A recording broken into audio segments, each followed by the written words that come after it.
안녕하세요. EBS 뉴탐스랑 한국지리의 이은지입니다. 자, 지난 시간에 이어서 오늘 해안지형을 마무리할 차례인데요. 그러면 우리가 지난 시간에 어떤 내용들을 다뤘는지 잠깐 함께 살펴보고 오늘 갯벌 해안 정리하도록 하겠습니다. 자, 지난 시간에 우리가 해안지형을 만들어내는 여러 가지 주요 작용에 대해서 정리를 했고요. 그것에 의해서 만들어지는 해안 침식 지형과 해안 퇴적 지형을 정리를 했습니다. 그 중에서 우리 모래해안까지 정리를 했죠. 자, 해안 침식 지형은요, 어디에서 잘 발달합니까? 그죠? 육지가 바다로 돌출된 곳에서 잘 발달하고요. 이게 암석해안을 형성한다. 그래서 해시계라든지 파식대라든지 뭐 시스텍 이러한 암석해안 경관을 우리가 잘 볼 수 있다고 했습니다. 자, 그 다음에 해안 퇴적 지형은요. 그야말로 퇴적이 되려면 에너지가 분산될 수 있는 파랑 에너지가 약해지는 그러한 곳, 즉 만에서 우리가 이러한 지형들을 볼 수 있다고 말씀을 드렸고요. 자, 어떠한 것이 쌓였냐에 따라서 모래해안과 갯벌해안으로 우리가 나눠볼 수가 있습니다. 자, 우리 모래해안의 대표적인 게 사빈이라든지 사주 이런 게 있었죠. 그거는 우리가 파랑의 퇴적, 뭐 혹은 연안류의 퇴적으로 우리가 설명을 할 수가 있었고요. 물론 그 모래를 공급하는 주체가 동해안과 서해안이 조금 달랐습니다. 그것도 우리가 정리를 해주셔야 되고요. 오늘 배울 게 바로 퇴적 지형 중에서 특히 서해와 남해에서 우리가 잘 볼 수 있는 갯벌해안에 대해서 배울 차례입니다. 마찬가지로 퇴적 지형이니까 만에서 잘 발달하고요. 이거는 지난 시간에 잠깐 언급드렸죠. 조류에 의해서 만들어지는 퇴적 지형이다라는 거 오늘 자 여기에 초점을 두고 공부를 시작하도록 하겠습니다. 자, 그 다음에 이걸 다 배우고 나면요. 이제 그거를 우리나라 해안 지형에다가 적용을 시켜보면서 선생님과 마무리를 해보도록 할게요. 자, 그러면 우리가 지난 시간에 선생님이 이 그림이 너무나도 중요하다 그랬고 여기서 포인트가 되는 어떤 작용이 일어나서 이 지형이 만들어졌는지 그리고 여기에 공급된 모래는 어디에서 왔는지 그거를 우리가 정리를 좀 해주셔야 되는데 사비는 선생님이 파랑이라든지 연안류가 퇴적을 시킨 거라 했고요. 여러분 사구는요? 그렇죠. 이거는 바람의 퇴적이라고 했습니다. 자, 그러면 오늘 배울 게 바로 이 부분입니다. 만조 때는 잠겼다가요. 간조 때는 드러나는 이 부분. 우리가 이거를 갯벌이라고 배우는 거죠. 그래서 우리가 이 부분을 오늘 공부할 거라는 거 알아두시고 한번 볼게요.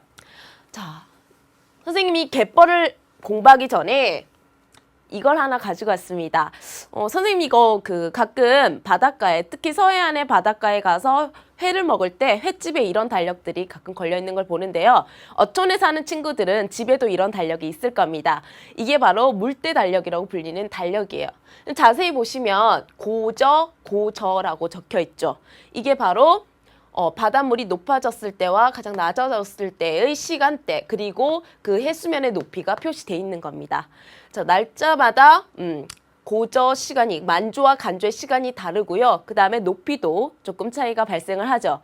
자, 그래서 이게 어촌 사람들, 특히 서해안이나 남해안의 갯벌 해안가에 사는 사람들에게는 일을 할 수 있는, 생업을 할 수 있는 시간대를 알려주는 아주 중요한 지표이기 때문에 집집마다 아마 걸려있는 가능성이 높습니다. 자, 이게 바로 만조와 간조를 알려주고요. 만조와 간조를 만들어내는 바닷물의 흐름이 바로 조류죠. 그래서 선생님이 한번 보여드렸고요. 자, 그러면 이제 갯벌 해안을 하나하나 정리를 해보면 자, 갯벌 해안에 선생님이 영어를 한번 알려드릴게요. 타이드랜드입니다.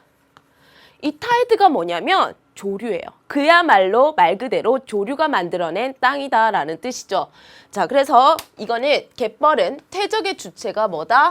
조류예요. 조류. 그리고 이 점토, 이 갯벌에 쌓여있는 아주 미세한 입자 이 점토는요. 어디서 왔는지 정리를 해보면 이거는 아주 유로가 긴 그리고 뭐 편마음 지대를 지나온 유로가 긴 하천이 대부분 공급을 해줬습니다. 우리나라 서해안으로 흐르는 하천은 유로가 매우 길죠. 그리고 그 하천을 지나온 퇴적 물질들은 바다에 도착했을 때 아주 미세한 입자로 되어 있습니다. 그래서 이거는 하천이 공급해줬다. 자, 그런데 이게 어떻게 퇴적이 되냐면요. 우리나라 이제 서해안의 육지고 이게 바다라고 봤을 때 밀물대, 그 다음에 썰물대가 있어요. 물론 이제 하천에서 공급해준 이 점토 물질들이 썰물대 같이 먼 바다로 딸려 나갈 수가 있습니다. 쓸려가요. 그런데 다시 밀물이 들어오죠. 그러면 이 밀물 때 이 점토 물질들이 천천히 이 만 안쪽에서 가라앉아요. 그리고 이렇게 가라앉은 점토는요, 한번 딱 가라앉아서 자기들끼리 응집을 해버리면 안 떨어집니다. 우리 미세먼지가 더 무섭죠. 모래 같은 거는요, 뭐 몸에 묻거나 뭐 몸속에 들어가도 다 이렇게 쓸려가기도 쉽고요. 그 다음에 뭐 씻어내면 잘 씻겨 내려가요. 그런데 이 미세먼지라든지 이런 미립질은요, 한번 자기들끼리 엉켜서 뭉쳐버리면 잘 떨어지지 않습니다. 자, 그래서 선생님이 얘기하고 싶은 건 뭐냐면, 이러한 미립질들이 한번 이렇게 퇴적이 되면 아무리 그 다음에 썰물이 지나가서 쓸어버리려고 해도 그 다음에는 쓸려가지 않는다. 그게 오랫동안 퇴적이 되면서 이렇게 두툼하고 넓은 갯벌을 만들어낸 겁니다. 그래서 이해를 하셨을 거라고 생각하고요. 퇴적의 주체가 조류라는 거. 그래서 조류가 퇴적했다는 게 무슨 말씀인지 아시겠죠? 자, 그래서 이 갯벌은 우리가 이렇게도 얘기하죠. 밀물 때는 침수가 돼요. 안 보여요. 바다처럼 보이다가 썰물 때는 이렇게 드러나서 보이는 이러한 지형을 우리가 갯벌이라고 얘기를 하는 겁니다. 자, 그러면 어떻게 형성이 되고 어떠한 조건에서 잘 만들어지는지 우리가 정리를 해볼게요. 먼저 하천에 의한 토사 공급량이 많아야겠죠. 그래야지 두툼하게 점토가 쌓일 수 있을 거고요. 그 다음에 조차가 큰 곳이 좋습니다. 조차가 큰 게 왜 좋냐면 밀물과 썰물의 그 흐름도 잘 나타나고요. 만조와 간조가 차이가 크면서 특히 간조 때 드러날 때 그 조차가 크면 넓게 드러나겠죠. 그래서 갯벌의 규모가 아주 넓고 크게 나타날 수 있다. 스케일이 커지는 겁니다. 더 멀리 빠지니까. 그 다음에 수심이 얕고, 즉 완경사 지대에서 이러한 퇴적지형이 잘 형성이 되겠죠. 그 다음에 해안선이 복잡한 곳, 많이 발달한 곳, 이렇게 똑같은 말입니다. 그래서 이런 해안선이 복잡한 곳은요, 군데군데 많이 발달하면서 이런 만 사이사이에 갯벌 해안들이 잘 퇴적이 되고 형성될 수 있죠. 이 네 가지 조건을요, 정말 잘 만족을 시키는 게 우리나라 서남해안이에요. 네 가지 중에 뭐 한두 가지만 만족을 해도 갯벌이 형성될 수 있는데, 우리 서해안은 이 네 가지를 다 고루고루 만족을 합니다. 그래서 서해 갯벌은 이 세계 5대 갯벌 안에 들어가죠. 그 TV에 보니까 아빠 어디가라는 그런 프로그램에서도 서해 갯벌에 대해서 다루는 것을 선생님이 봤는데 아주 규모가 크고 질 좋은 갯벌이라는 거 알아두셨으면 좋겠습니다. 자, 그래서 이 갯벌의 경관을 보니까 여기가 그 소금으로 되게 유명한 신안군이에요. 선생님이 그 가끔 취미로 다음이라든지 뭐 네이버 포털 사이트 지도를 가끔 이렇게 혼자서 여행을 하는데, 소금으로 매우 유명한 신안이고요. 이 신안의 지금 간조 때 모습이에요. 갯벌도 드러나고 그 다음에 소금을 생산하는 염전들도 이렇게 보이네요. 자, 그러면 이 갯벌은 우리 인간에게 어떠한 이득을 주는지 갯벌의 기능을 간단하게 살펴보고 넘어가시면 좋겠습니다. 초등학교 때부터 이 갯벌의 중요성은 여러분들이 잘 이해를 하고 있을 텐데요. 자, 일단 다양한 생물 종이 살아요. 육지와 바다의 중간 지역이다 보니까 조금 독특하면서도 다양한 생물들이 살면서 생태계의 보고라고 알려져 있죠. 특히 선생님이 좋아하는 낙지라든지 뭐 조개라든지 이러한 뭐 여러 가지 수산물도 나오고요. 어떤 학자들은 농경지보다 이 갯벌에서 나오는 경제적 가치가 100배 정도나 더 크다고 합니다. 그만큼 아주 생산성이 높은 그런 땅이고요.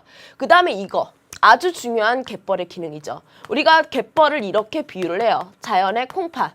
이런 지문들도 모의고사에서 몇 번 언급이 되었습니다. 갯벌을 비유적으로 자연의 콩팥이라고 하는데, 우리 몸속에 있는 콩팥은 뭐를 해주는 역할이에요?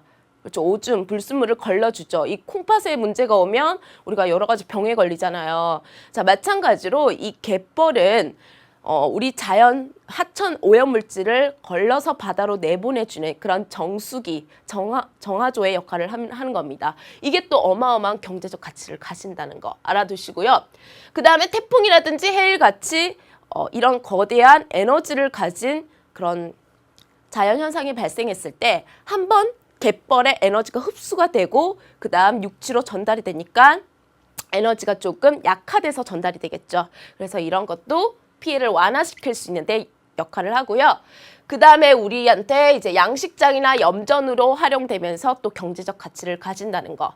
또 관광지, 요즘에 뭐 갯벌 체험 기능이라든지 뭐 관광 기능, 체험 기능 같은 걸 가지면서 우리 관광지 역할로서도 역할을 하고 있습니다. 자, 지금 사진을 보니까 지금 염전, 그야말로 소금밭이에요. 소금물이 이렇게 들어왔을 때 가두었다가 햇볕에 말려서 소금을 생산하고 있는 모습이죠. 우리 서해 염전은 전 세계적으로도 아주 질 좋은 소금을 생산하는 것으로 유명합니다.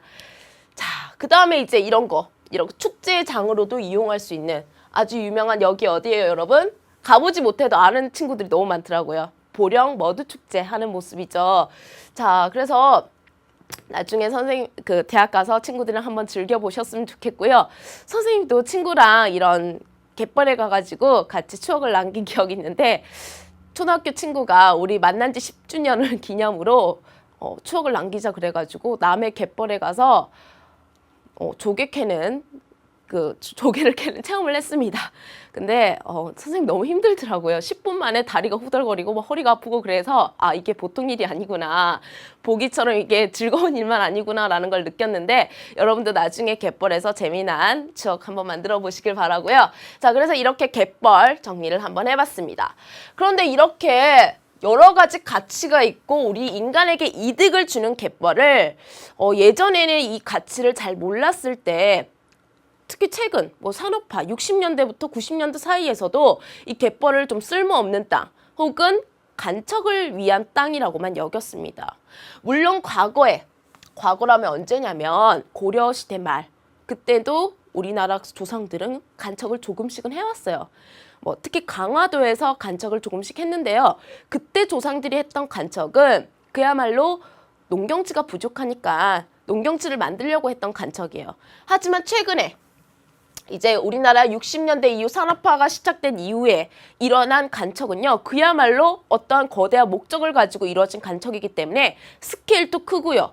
그 규모도 크고 투입된 자본도 어마어마합니다. 그래서 지금 보시면 빨간 색깔이 갯벌이고요. 파란 색깔이 간척이 이미 된 간척지입니다. 우리가 갯벌을 다른 말로 간석지라고도 해요. 이 석자가 돌석 아니에요, 여러분. 갯벌 석자인데 이 간석지를 그야말로 간척, 개간을 하면 이제 밀물 때나 썰물 때나 늘 드러나 있는 육지와 같은 땅, 간척지가 돼버리죠. 지금 보니까 많은 지역들이 간척이 이미 이루어지고 있다는 거, 그리고 진행 중인 곳도 있습니다. 세계에서 가장 큰 방조제로 매스컴에서 아주 많이 여러분들도 접해봤을 곳이 어디냐면 여기에요. 아주 유명하죠. 군산시와 부안군 사이에 이 새만금 방조제입니다. 여러분, 지난 시간에 선생님이 방조제 알려드렸습니다. 방조제는 간척의 목적으로 세운 그런 제방이라고 했는데요. 이 길이가 선생님도 여기 위를 드라이브를 해봤는데 34km나 돼요. 처음에는 좋다 이러고 달렸는데 조금 달리다 보니까 너무 지겨운 거예요. 너무 일직선으로만 계속 가니까. 자, 그래서 이 새만금 방조제는 세계 최대 방조제로서 아주 유명하고요. 그 안쪽을 지금 간척을 해서 메꾸고 있는 그 사업이 바로 새만금 간척 사업입니다. 2020년까지 이 사업을 계속 진행을 한다고 해요. 중간에 반대하는 여론도 있었기 때문에 잠깐 중단이 됐었다가 지금은 다시 계속 공사를 하고 있죠. 이 새만금 간척지 선생님 얼마만 하길래 그렇게 크다고 얘기하냐요. 그냥 한번 선생님 가져와 봤는데요. 이 새만금 간척지를 완성을 하면 거기다가 1.5배만 하면 서울과 같은 크기가 돼요. 어마어마한 거죠. 그리고 이 바르셀로나라는 스페인에서 아주 유명한 도시는요, 새만금 간척지보다 오히려 크기가 3분의 1밖에 안 돼요. 선생님 바르셀로나 갔을 때 일주일 동안 돌아다녀도 너무 볼 게 많아가지고 다 못 보고 왔는데 새만금 간척지가 얼마나 큰 규모인지 알겠죠. 자, 그래서 우리가 왜 이렇게 간척을 했냐면 간척을 한 이유가 있을 겁니다. 지금 보시면 이 간척지를 조성한 지형도가 나오죠. 왼쪽은 똑같은 지역인데 간척전, 즉 이 모래가 어디에 찍혀 있어요? 선생님이 모래가 혹은 흙이 바다 속에 찍혀 있으면 간석지, 갯벌이라 그랬죠. 아직 갯벌의 상태로, 자연 상태로 남아있는데 간척호를 보시니까 첫 번째 지형도에서 제방을 하긴 하셔야죠. 아, 제방이 있구나. 이거 방조제죠. 방조제. 그 다음에 갯벌을 메꿔서 흙을 갖다 부어서 육지화 시킨 다음에 대부분 우리는 이거를 농경지 혹은 공업용지로 활용을 하는데 논농사를 짓고 있는 농경지 기호 표시를 우리가 찾을 수가 있습니다. 그리고 가끔 이 저수지에 대해서도 물어요. 저수지.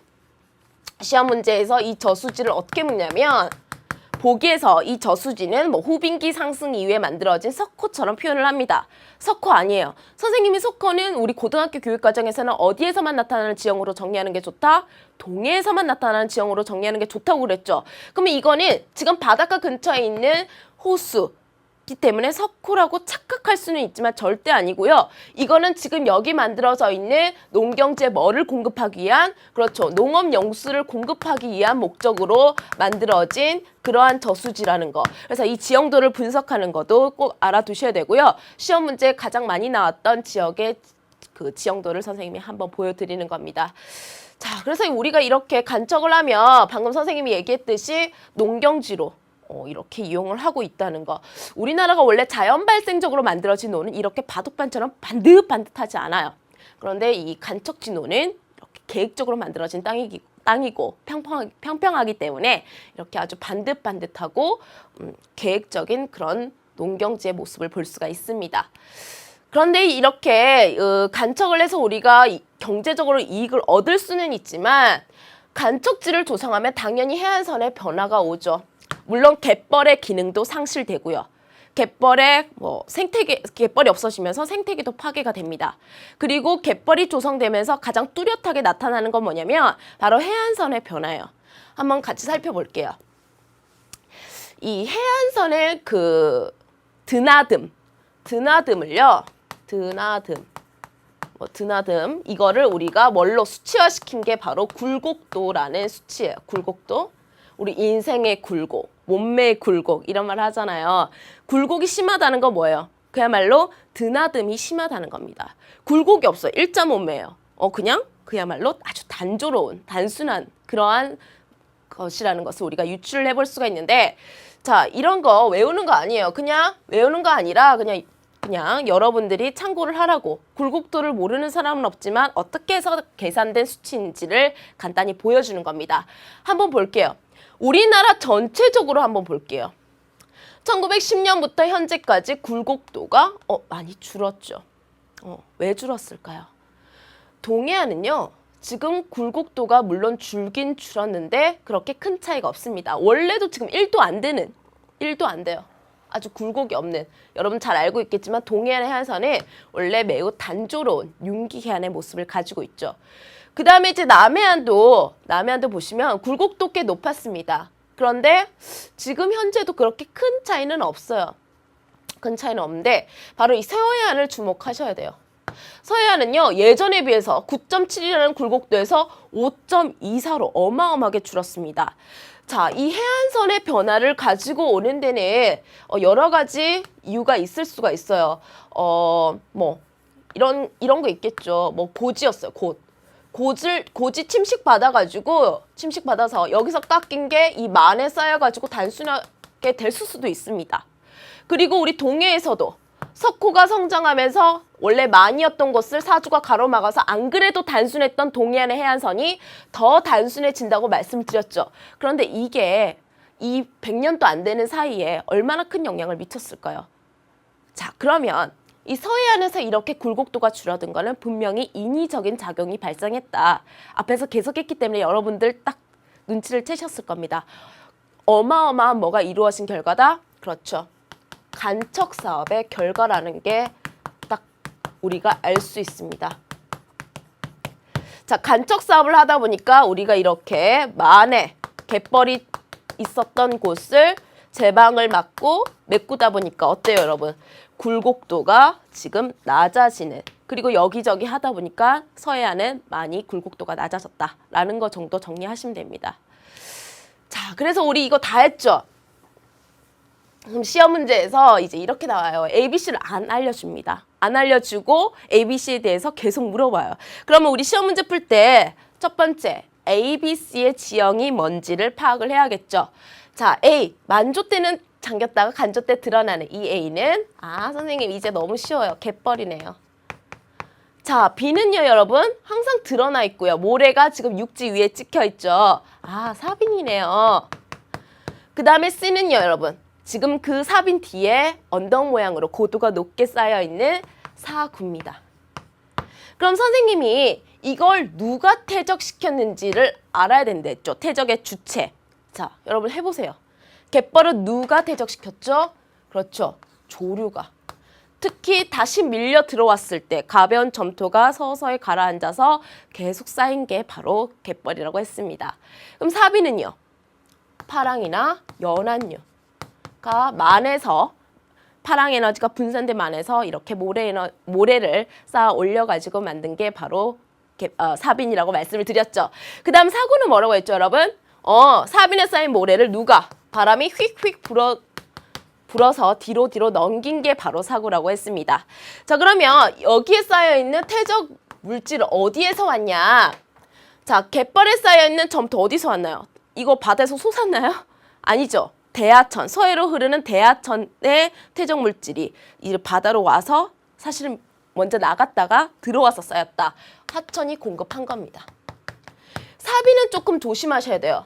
이 동해는요, 이 사빈이 바로 하천이 운반한 거 맞습니다. 그런데 서해는요, 주변 암석의 침식 물질이 깎여서 그 만에 들어와서 쌓인 거라고 정리를 하라고 하셨죠. 그래서 이거 꼭 기억을 해주시고요. 사구는 바로 이 사빈의 모래가 바람에 의해서 뒤로 날려서 쌓였다라는 것까지 정리를 해주시면 여러분들 시험 칠 때 한 문제 정도는 꼭 정말 잘 잡고 가시는 거라고 생각을 하고요. 그러면 이것뿐만 아니라 우리 이제 해안 지형 하면 지형도가 정말 많이 나오고요. 지형도에서 이제 또 마찬가지로 어떤 지형인지 알려주지 않습니다. 그리고 그 지형을 파악한 다음에 문제를 풀게 만들어요. 자, 그러면 지형도 분석 한번 해볼게요. 자, 지금 항해예요. 서해. 이거 뭐 그렇죠. 항해인데 지금 암석 표시가 있고요. 육지에서 떨어진 하나의 하나 작은 바윗돌 이런 것처럼 보이죠. A는 C스택이구나. 그 다음 B는요. 지금 모래가 어디에 찍혀 있어요, 여러분? 육지 위에 찍혀 있죠. B는 사빈이구나. 황해의 사비니까 하천이 공급해 준 건 아니고 여기서 침식된 물질이 여기 안에 쌓였겠구나라는 것도 우리가 알 수 있어야 됩니다. 그 다음에 C는 우리가 잘 알고 있는 암석해안, 고제서 발달하는 암석해안으로 해시계도 볼 수 있을 가능성이 높고요. 파식대도 볼 수 있고요. 이런 침식 지형들을 볼 수 있다. 경서가 급하고 그러한 특징을 가지고 있습니다. 자, 먼저 E를 한번 볼게요. E는 뭐죠, 여러분? 지금 흙이 바다 속에 찍혀 있죠. 이거 갯벌입니다. 간석지. 그 갯벌 위에 이렇게 개간을 해서 소금밭을 만들었습니다. 이게 바로 염전인데 이러한 보기가 자주 나와요. 염전은 어디 위에다가 만든 거다? 갯벌 위에다가 만들었다. 왜? 바닷물을 가끔 이렇게 들어오게 해야 되잖아요. 그러니까 바닷물의 영향을 받는 그런 갯벌 위에다가 조성을 한 게 바로 염전입니다. 자, 그래서 이 염전, 갯벌 위에 조성됐다라는 것까지 정리를 하고 이런 지형들이 정말 자주 나오니까 잘 알고 계셨으면 좋겠어요. 자, 선생님이랑 지금 다 했어요, 여러분. 자, 선생님이랑 지금 해안 침식 지형, 해안 퇴적 지형, 특히 해안 퇴적 지형은 모래해안과 갯벌해안을 나눠서 정리를 했습니다. 그러면 우리가 이제 다 배웠으니까 침식 지형이든 퇴적 지형이든지 다 배웠으니까 이거를 우리나라의 해안가에서 정리를 한번 해보도록 하겠습니다. 복습하는 의미에서 정리를 하시면 돼요. 자, 지금 보면 이거 초등학교 때부터 했죠.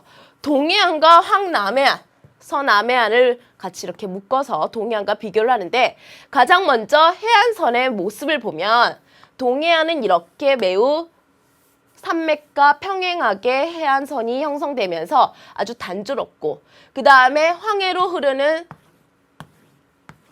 뻗어나가는 산맥은 이 해안선과 수직을 이루면서 복잡한 해안선이 나타난다라고 했습니다. 근데 그걸 아무리 얘기를 해도 친구들이 잘 몰라가지고 선생님이 어제 밤에 지점토로 막 이걸 만들고 오늘 아침에 색칠을 안 해가지고 오늘 아침에 또 색칠을 막 해서 왔는데 어떻게 이렇게 허접하게 만들 수 있는지, 그죠?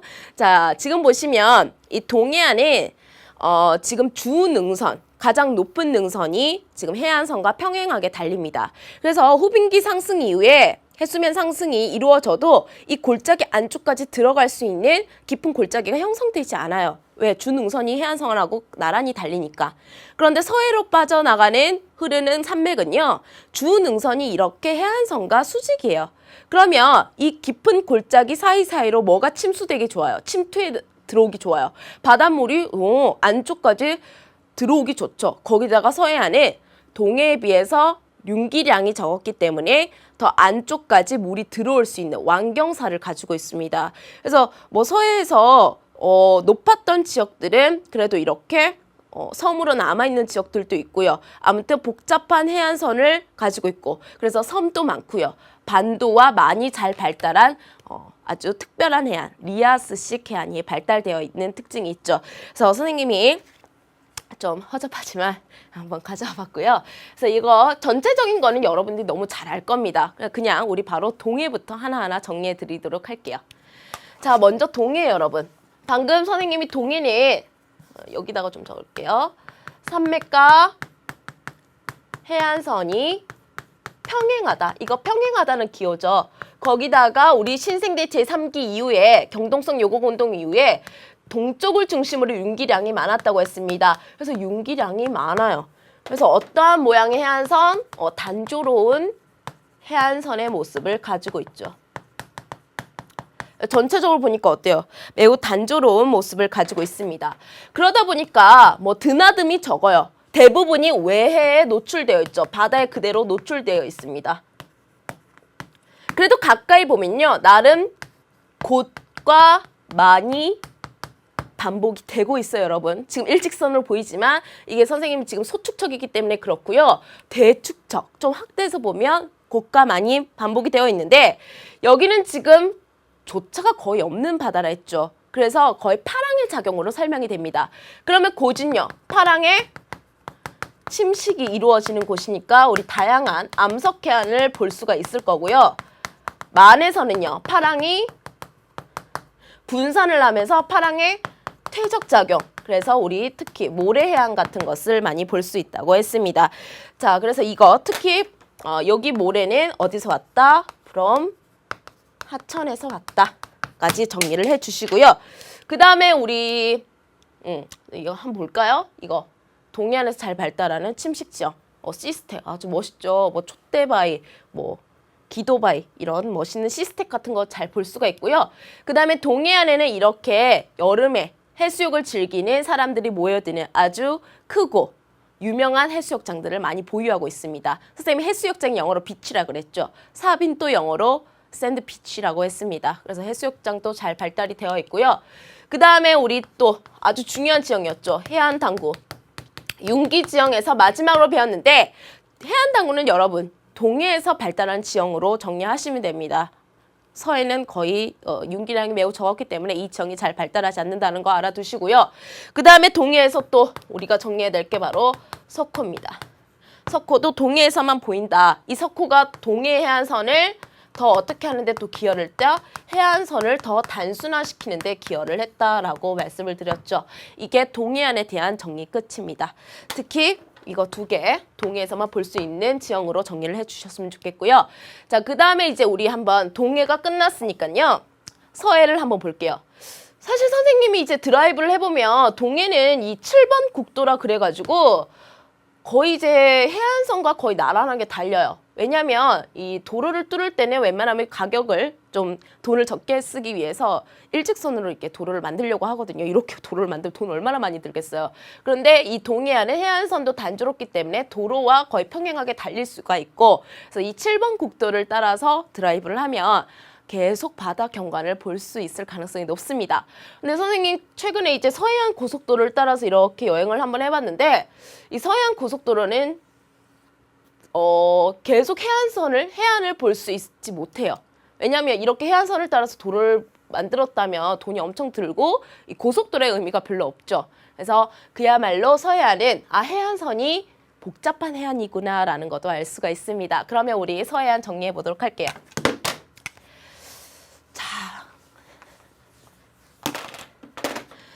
서해안은요, 아까 산맥과 해안선이 수직이라고 했습니다. 거기다가 윤기량도 적죠. 그러다 보니까 해수면 상승 때 바닷물이 골짜기 깊숙하게 들어와서 침수가 돼요. 침수해안입니다. 그래서 만이라든지 반도, 섬이 발달하면서 우리가 이러한 복잡한 해안선을 특별히 리아스 해안이라고 불러준다라고 말씀을 드렸습니다. 자, 그것뿐만 아니라 여기는 조차가 매우 큰 바다입니다. 세계적으로도 매우 명성이 높은 조차를 자랑하고 있어요. 그러다 보니까 상대적으로 뭐의 영향은 작다? 동해에 비해서 파랑이 이 해안선 끝까지 영향을 미치기가 힘들어요. 대신에 이 조차가 크다 보니까 조류의 작용이 매우 활발하죠. 그래서 선생님이 파랑의 작용이 약하다고는 했지만 없다고는 안 했습니다. 어디에서는 그래도 파랑의 작용이 일어나냐? 외해로 돌출된 곳. 선생님, 외해로 돌출된 곳이 어떤 느낌인데요? 선생님, 태안반도 얘기를 했죠. 태안반도는요, 이렇게 툭 튀어나와 있어. 외해로 돌출이 되어 있고요. 또 특히 외해로 돌출된 곳이 바로 이런 지점이죠. 돌출되면서 또 거기다 고지예요. 그러면 외해로 돌출된 만도 있겠죠. 그게 바로 어디에 해당하냐면 이거예요. 그럼 이거는 결국 동해랑 똑같습니다. 자, 여기서는 이제 파랑의 침식으로 암석해안이 만들어지고요. 여기는 똑같이 파랑의 퇴적으로 모래해안이 만들어집니다. 물론 여기에 모래는 동해의 모래와 달리 주변 암석 침식 물질이라고 여러 번 말씀을 드렸습니다. 자, 그 다음에 이제 조류는 마찬가지로 만에서 뭐가 퇴적되면서 점토온 물질들이 퇴적이 되면서 갯벌 해안을 형성한다라고 말씀을 드렸죠. 그래서 서해는 동해보다는 좀 더 다양한 해안의 모습을 한꺼번에 볼 수 있는 그런 바다라는 것도 우리가 알 수가 있습니다. 자, 그 다음에 우리 서해를 정리하면서 이 갯벌 보이시고, 자, 한번 볼게요. 사진으로 아주 거대한 갯벌이 잘 발달돼 있다는 것도 보이고요. 그 다음에 우리 서해 공부하면서 아주 중요하게 배웠던 게 뭐냐면 사구입니다. 근데 사구는요, 동해든 서해든 발달할 수는 있어요. 근데 선생님이 사구는 누가 퇴적시켰다? 바람이 퇴적시켰다. 그러면 바람이 세게 부는 계절에 폭풍 성장한다 그랬죠. 우리 겨울철 바람이 가장 센 계절풍이라고 했습니다. 그럼 겨울철 계절풍이 북서계절풍. 그 북서계절풍을 가장 그대로 받는 바다가 서해 바다다. 특히 태안반도 신두리 사구가 우리나라 최대 사고다라고 말씀을 드렸죠. 신두리 해안 사고 위치라든지 그 가치를 여러분들이 정리를 해 주셨으면 좋겠고요. 그 다음에 우리가 또 알아야 될 게 뭐냐면, 자, 바로 이겁니다. 서해안은요, 선생님은 지금 조차가 되게 크다고 그랬어요. 그래서 많이 잘 발달이 되어 있어서 어느 정도 항구의 입지로 좋기는 한데, 조차가 너무 크다 보니까 이 간조 때, 바닷물이 쫙 빠졌을 때 이 배가 안쪽까지 들어오지 못하는 거예요. 그래서 인천이라든지 군산과 같이 옛날부터 아주 유명했던 항구들은요, 어떤 특별한 장치, 시설을 통해서 이러한 약점, 지형적인 약점을 극복을 하고 있습니다. 그래서 그걸 선생님이 지금 설명을 드릴게요. 자, 여러분들 이제 어느 정도 지리를 하는 사람들이니까요, 우리 인천의 위치는 좀 알고 계셔야 되고요. 지금 조금 있다가 할 이게 쏙 들어가 있네. 군산의 위치도 조금 알고는 계셔야 됩니다. 먼저 인천에서 우리가 조차를 극복하고 있는 시설을 먼저 정리를 한번 해볼게요. 자, 그림 한번 보시면 지금 항구가 내항이 있고 외항이 있죠. 배가 이렇게 쭉 들어오는데 뭔가를 거쳐야 돼요. 이게 바로 뭐냐면 조차를 극복하기 위한 항만시설 중에 하나인 간문식 독입니다. 선생님, 간문이 뭐예요? 간문은요, 수문이에요, 수문. 근데 이 갑자가 물에 있는 수문 갑자인데 또 다른 의미의 여닫다라는 의미도 가지고 있어요. 그래서 이 간문식 독은요, 그야말로 문을 열었다가 닫았다, 열었다 닫았다를 반복을 합니다. 자, 어떠한 원리로 이 조차를 극복했는지 선생님이 한번 보여드릴게요. 탐스런 교재에도 있죠. 탐스런 교재에도 있는데, 자, 밀물 때는 별로 문제가 되지 않아요. 그런데 썰물 때 지금 배가 들어와요. 썰물 때 배가 들어오면 지금 이 내양과 수위를 맞춰주기 위해서 거기 좀 기다려, 잠깐만 기다려 라고 얘기를 해요. 그럼 여기 있던 물을 이쪽으로 빼서 수위를 맞춰준 다음에 들어와 라고 얘기를 해요. 그 다음에 수문을 다시 닫아요. 닫은 다음에 이 물을 다시 또 이쪽에서 빼서 이 수위를 맞춰줍니다. 그 다음에 이 문을 열어가지고 들어와 이렇게 얘기를 하는 거예요. 좀 복잡하죠. 조차가 크기 때문에 약간 복잡한 과정을 거쳐서 외국배가 이렇게 인천항까지 들어올 수가 있는 건데, 자, 아무튼 이러한 관문식도 어떠한 원리로 운영이 되고 있는지 여러분들 아시겠죠? 그 다음에 이 또 다른 조차 극복 시설로서 이 군산입니다. 군산은 아까 새만금 간척지 그 스타트 지점이죠. 부안과의 연결되는 그 도시인데 아주 유명해요. 군산은 지리에서 너무나도 중요한 위치이기 때문에 군산의 위치는 여러분들 알고 계셔야 됩니다. 자, 군산은 또 어떠한 시설로서 이 조차를 극복하는 시설이 있냐? 바로 이게 있어요. 뜬다리 부두. 부두는 도크예요, 도크. 똑같은 뜻인데 똑같이 부두인데 그야말로 다리가 떠 있다는 거예요. 자, 이게 육지가 있고요. 이제 바다가 있는데 만약에 서해와 같이 조차가 큰 지역에 양쪽 다리를 고정시킨 부두가 있으면 만조 때는 상관없지만 간조일 때 이렇게 배가 왔을 때 배를 정박시키려고 보니까 저 위에 그 부두가 위에 있겠죠. 한참 높은 위치에 부두가 있는 거예요. 밧줄로 던져서 고정시킬 수도 없고. 그래서 이걸 어떻게 했냐면 한쪽에 고정시킨 다리를 없애요. 한쪽만 고정을 시키고 다른 한쪽은 고정을 시켜놓지 않고요. 뭐에 따라서 왔다 갔다 하게 했냐면 만조 때는 같이 떠요. 이게. 그 다음에 간조 때는 같이 어떻게 한다? 이렇게 내려갑니다. 그래서 이 간조와 만조가 반복되는 수위가 반복되면서 부두의 위치도 이렇게 위아래로 바뀌는 거죠. 그래야 언제 들어오든지 배가 언제 들어와도 부두에다가 안정적으로 정박을 시킬 수 있었겠죠. 그래서 이게 바로 뜬다리 부두고요. 마찬가지로 조차를 극복하기 위한 시설이다라는 거 정리해 주셨으면 좋겠습니다.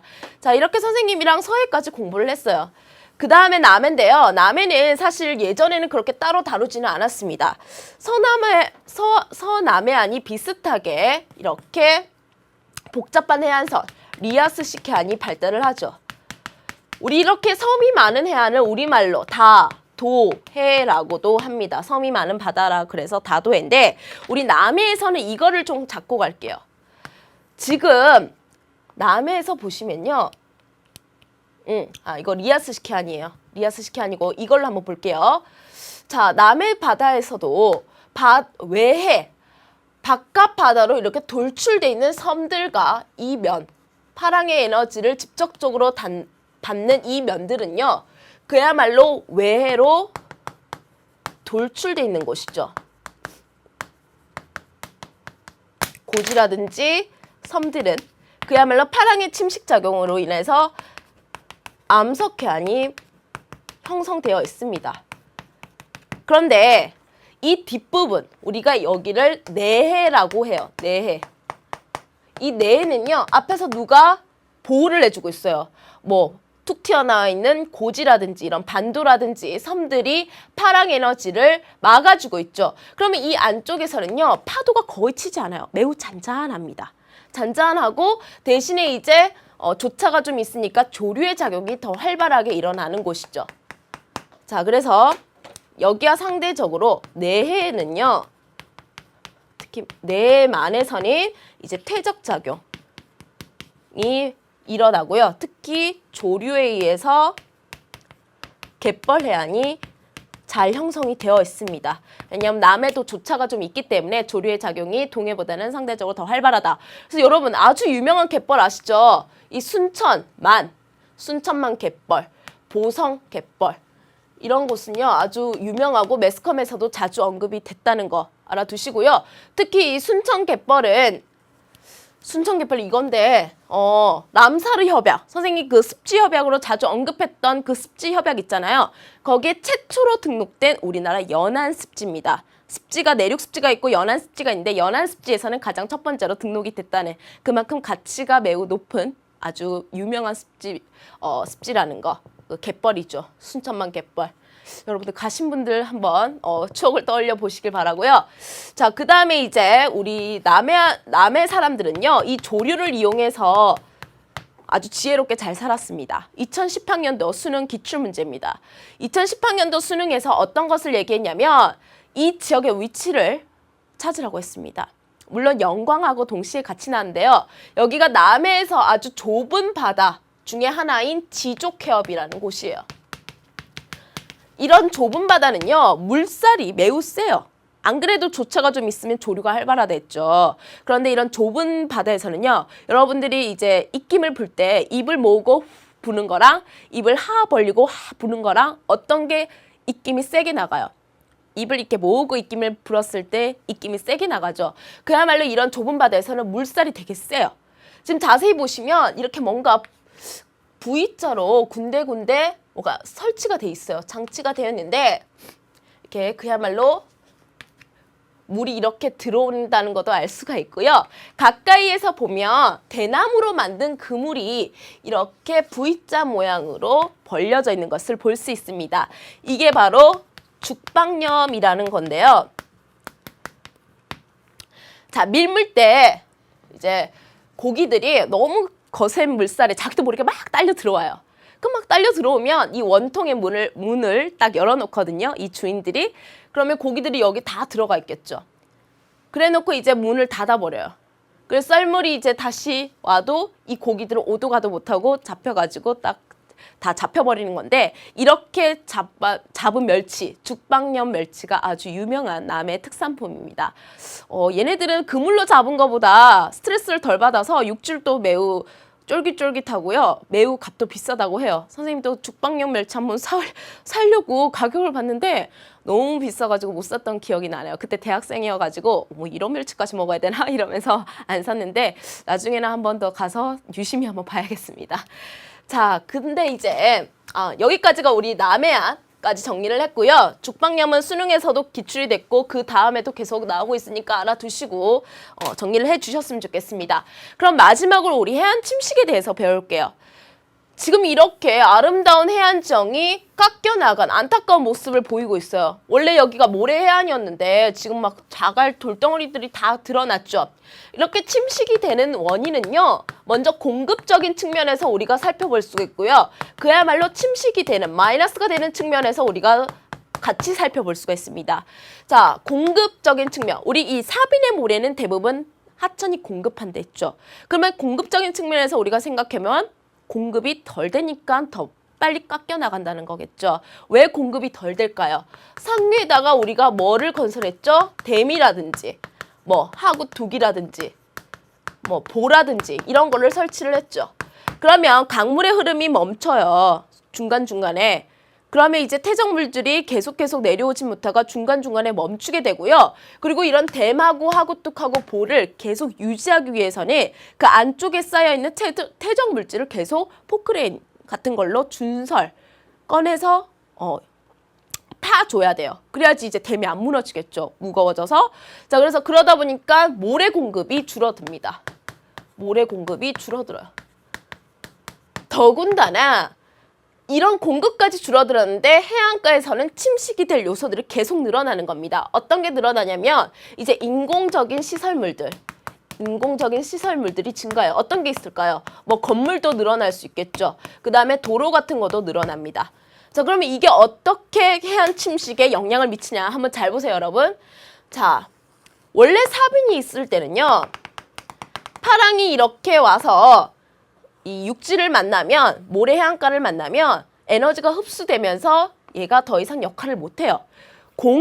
여러분들 공을요, 모래밭에 한번 던져보세요. 모래 그 밭에 딱 박혀버리죠. 더 이상 튕기지 못하고. 자, 근데 에너지가 흡수되는 게 바로 이 모래 해안이 있을 때는 파랑 에너지가 흡수가 됐는데, 자, 여기다가 옹벽을 세웠어요. 제방을 세웠습니다. 그리고 이 제방 위에다가 뭐 도로도 만들고 그랬어요. 그럼 여기다가 이제 여러분 똑같이 공을 한번 던져보세요. 시멘트 제방에다가 공을 이렇게 던져버리면 공이 멈추는 게 아니라 다시 어떻게 돼요? 튕겼다가 반사돼서 다시 튕겨져 나오죠. 그야말로 에너지가 소멸되지 못하고 에너지가 그대로 유지되면서 그 작용을 계속하는 거예요. 그러면 얘가 튕겼다가 다시 나오면서 얘를 뭘 싹 깎아버려요? 사빈을 깎아버리는 겁니다. 자, 그래서 이러한 인공시설물들은 해안 침식을 가속화시키는 그러한 작용을 한다는 거를 정리해 주시고요. 그래서 지금 여러분 지금 뭐 옹벽을 세우고 뭐 아파트도 건설하고 그랬는데 이거 저 선생님 같으면 이런 데 못 살 것 같아요. 같이 좀 있으면 이게 아파트도 무너질 것 같죠. 그래서 이러한 인위적인 시설들이 해안 침식, 모래 해안의 침식을 가속화시킨다라는 것도 정리해 주셨으면 좋겠습니다. 그러면 이렇게 침식되는 거를 보고만 있을 거냐? 보고만 있지 않겠죠. 뭔가 대책을 세우겠죠. 그럼 어떤 대책들이 있는지 한번 살펴볼게요. 자, 첫 번째요. 그야말로 모래를 방어하는 제방을 쌓은 경관입니다. 이걸 방사제라 그러는데요. 이거는 솔직히 조금 경관상으로도 아름답지 못하고요. 그 다음에 한번 지으면 나중에 없애기도 조금 돈도 많이 드는 그러한 시설물들이에요. 그래서 조금 어떤 것들이 나오냐면 이런 모래 포집기. 그야말로 모래를 모으는 그러한 시설물이죠. 이거는 이렇게 풍향과 수직으로 모래 포집기를 설치를 해요. 바람아 오거라 이렇게 팔을 벌리고 있어요. 그러면 이 모래 포집기에 부딪힌 바람은요, 당연히 부딪혔으니까 풍속이 약해지겠죠. 그러면서 더 멀리 가지 못하고 날린 모래들을 이 뒤에다가 계속 쌓아두게 됩니다. 그러면서 사구도 보호되고 사빈도 보호가 될 수 있는 거죠. 이런 식으로 모래를 계속 키핑하는, 저장을 시키는 역할을 해주는 게 모래 포집기고요. 그 다음에 작년 언니들 모의고사 4월달에 나왔을 때 이것도 여러분들 알고 있어야 되는 건데, 작년 모의고사에 나왔을 때 학교에서 선생님이 이걸 안 가르치고 모의고사를 치르는 바람에 언니들이 엄청 상상의 나래를 펼쳤던 답안지 체크한 거 보고 선생님 깜짝 놀랐는데, 이게 바로 그로인입니다. 자, 그로인은 어떻게 했냐면요, 해안선의 수직으로 이렇게 짝짝짝 제방 같은 거를 설치를 해요. 그러면 이 해안선과 평행하게 흐르는 해류를 우리가 연안유라 그랬죠. 그럼 이 연안유가 여기 부딪히면서 선생님이 부딪히면 에너지가 약해지고 멈춘다, 퇴적을 시킨다 그랬습니다. 그래서 자기가 끌고 오던 퇴적 물질들을 이 그로인 안쪽에다가 퇴적을 시켜요. 그야말로 모래를 키핑할 수 있는 그러한 또 다른 시설물들이 되겠죠. 연안유가 만약에 이렇게 오면 어떻게 돼요, 선생님? 당연히 이쪽 방향으로 모래가 쌓이겠죠. 자, 아무튼 이 그로인, 모래 포집기, 방사제 모두 다 모래의 침식, 해안 침식을 조금 우리가 막을 수 있는 그러한 시설물로 정리를 해주셨으면 좋겠습니다. 선생님이 여기까지 선생님이 준비를 한 거고요. 여러분들이 이제 해안 지형에 대해서는 정말 잘 알고 있을 거라고 선생님 믿을게요. 자, 다음 시간은요, 마지막으로 우리나라의 아름다운 생태 지형들, 화산 지형과 카르스트 지형을 중심으로 정리하도록 하겠습니다. 여러분들 다음 시간에 만나도록 할게요.